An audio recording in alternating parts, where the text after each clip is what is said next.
Hello friends, टीके study classes के YouTube channel से मैं तेजकर्ण शर्मा सभी प्यारे मित्रों का बहुत बहुत स्वागत, हार्दिक अभिनंदन करता हूं। देखिए दोस्तों, हम राजस्थान की प्राचीन सभ्यताओं का टॉपिक पढ़ रहे थे। उस प्राचीन सभ्यता के जो टॉपिक उसमें ने दो सभ्यताओं के बारे में आपको पढ़ा दिया है।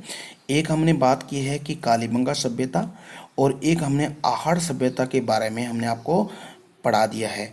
आज हम तीसरी सभ्यता की चर्चा करेंगे। आज हम बात करने वाले हैं दोस्तों गणेश्वर सभ्यता की। तो दोस्तों मेरे साथ आप जुड़े रहिएगा, और टीके स्टडी क्लासेस चैनल है उसको आप लगातार शेयर सब्सक्राइब भी करते रहिएगा दोस्तों। तो दोस्तों हम चलते हैं टॉपिक की ओर। देखिएगा, आज हम बात करेंगे राजस्थान के अंदर जो नीम का थाना सीकर में जो एक सभ्यता है उसका नाम है गणेश्वर सभ्यता। तो गणेश्वर सभ्यता की बात अपन करने वाले हैं।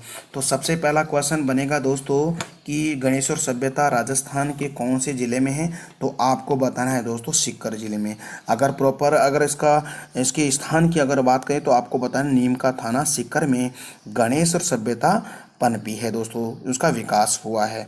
दोस्तों सबसे पहले अगर बात करें तो हमारी जो गणेश्वर सभ्यता है कौन सी नदी के किनारे विकसित हुई है। तो दोस्तों आपको बताना है गणेश्वर सभ्यता है वो कांतली नदी के किनारे पर विकसित हुई है।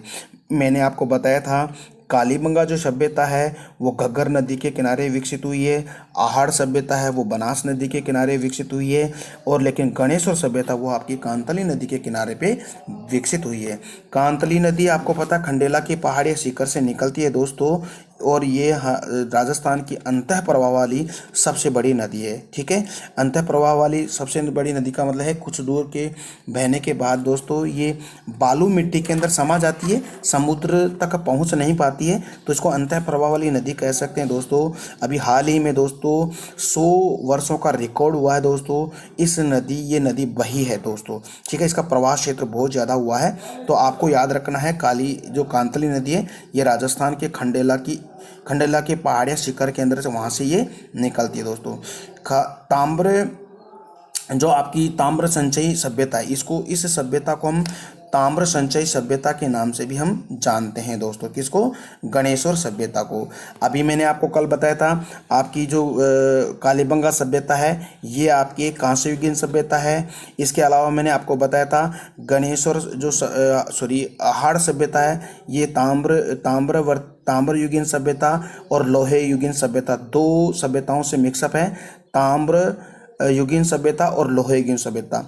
लेकिन दोस्तों आपको पता है आपकी गणेश्वर सभ्यता ताम्र संचयी सभ्यता है। ठीक है, ताम्रकालीन सभ्यताओं में सबसे प्राचीन सभ्यता यह आपकी गणेश्वर सभ्यता ही है दोस्तों। तो ये याद रखिएगा, बहुत इंपॉर्टेंट है। भारत में सभी ताम्रकालीन सभ्यताओं की जननी इसी को हम कह सकते हैं, यानी कि ताम्र से रिलेटेड जितनी भी सभ्यताएं हैं वो उन सभ्यताओं की जननी हमारी जो गणेश्वर सभ्यता है उसी को हम मानते हैं दोस्तों। ठीक है, इसके बारे में रतन चंद्र अग्रवाल के द्वारा कुछ फैक्ट दिए हैं दोस्तों, उसको आप याद रखिएगा।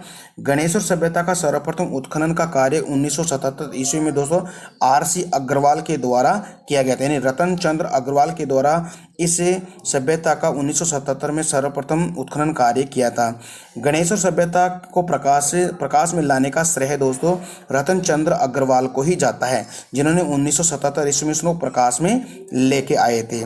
काल और समय की अगर चर्चा करें दोस्तों, इसका टाइम पीरियड देखें तो आपको पता है कि मैंने आपको बताया था कि रेडियो कार्बन पद्धति यानी रेडियो सी कार्बन 14 पद्धति के माध्यम से हम किसी भी सभ्यता का कालक्रम का निर्धारण हम कर सकते हैं, जिसको हम कह सकते हैं कि जो आपकी जो गणेश्वर सभ्यता का जो टाइम पीरियड था दोस्तों 2800 ईसा पूर्व का टाइम पीरियड था। ठीक है, तो इसको आप याद कर सकते हो। तो गणेश्वर सभ्यता का टाइम पीरियड 2800 ईसा पूर्व का माना जाता है। इसकी जानकारी हम कैसे ले सकते हैं?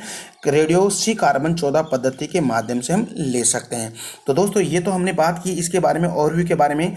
एक तो जो आपकी गणेश्वर सभ्यता है कौन से जिले में? सीकर के नीमका थाना में। कौन सी नदी के किनारे पे बसी हुई है? कांतली नदी के किनारे बसी हुई है।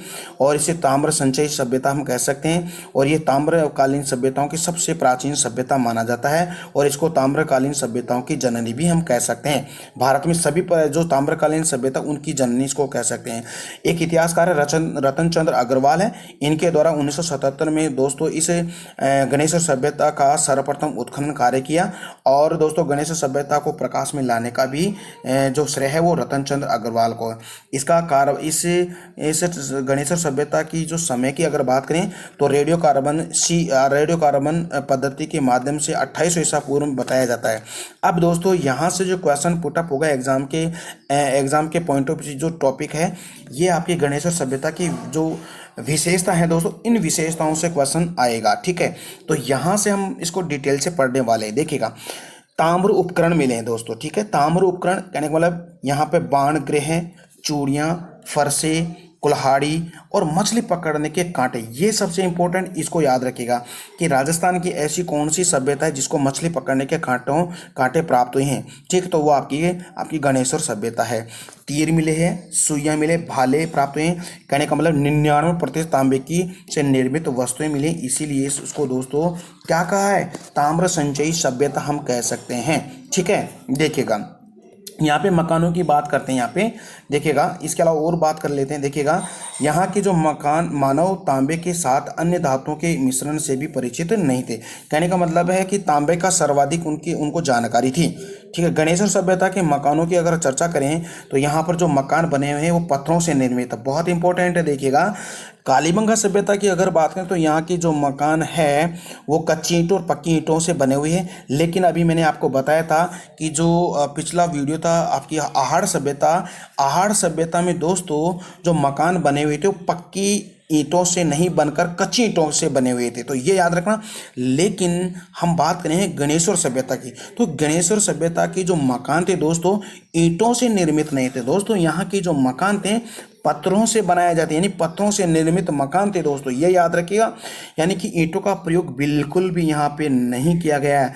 वेरी वेरी मोस्ट, इसको याद रखिएगा, ये बहुत ही अलग टॉपिक आ गया है, अलग ही तथ्य आ गया है सभ्यताओं के अंदर। ठीक है, तो यहाँ की जो मकान है वो पत्थरों से निर्मित थी, ईंटों का प्रयोग नहीं किया गया था। ओके, देखिए यहाँ पर जो मृदभांड यानी कि हम कह सकते हैं मिट्टी के बर्तनों की हम चर्चा कर रहे हैं, तो यहाँ पे मृदभांड या पत्र मिले हैं जिसे हम कुषाणवर्ती मृदभांड भी हम कह सकते हैं। यानी कि देखिए कृपणवर्ती मृदभांड उसको हम कहा गया है। ठीक है, भारत में पहली बार ताम्र उपकरण एक साथ किसी स्थान पर प्राप्त हुए हैं। कहने का मतलब है ये आपके गणेश सभ्यता से, यानी कि तांबे के जो उपकरण यहाँ से बहुत ज़्यादा प्राप्त हुए हैं। ठीक है दोस्तों, तो दोस्तों आज हमने बात की है कि राजस्थान के अंदर सबसे जो प्रसिद्ध जो सभ्यता है गणेश्वर सभ्यता के बारे में हमने बहुत ही डिटेल से हमने पढ़ा है दोस्तों। तो दोस्तों उम्मीद करता हूँ कि आज का वीडियो आपको बहुत पसंद आया है। अगर दोस्तों आपको पसंद आया तो प्लीज़ प्लीज़ प्लीज़ अपना जो टीके स्टडी क्लासेस चैनल है उसको आप लगातार शेयर सब्सक्राइब भी करते रहेगा दोस्तों। तो फिर मिलते हैं कल एक नई सभ्यता से, हम आपसे मुलाकात करेंगे दोस्तों। और साथ ही इसके बारे में बहुत ही फैक्ट, यानी कि आप मैपिंग के अकॉर्डिंग इसको हम पढ़ने वाले हैं। और दोस्तों वो सभ्यता है नगरी सभ्यता आपको पता है कहाँ पे है, नगरी नामक स्थान चित्तौड़गढ़ में पनपी, उसके बारे में हम डिटेल से पढ़ने वाले हैं। तो दोस्तों जुड़े रहेगा और टीके स्टडी क्लासेस चैनल है उसको लगातार शेयर सब्सक्राइब भी करते रहेगा दोस्तों। तो कल मिलते हैं एक नए टॉपिक से, तब तक के लिए मेरे को इजाज़त दीजिएगा दोस्तों। Bye bye, take care.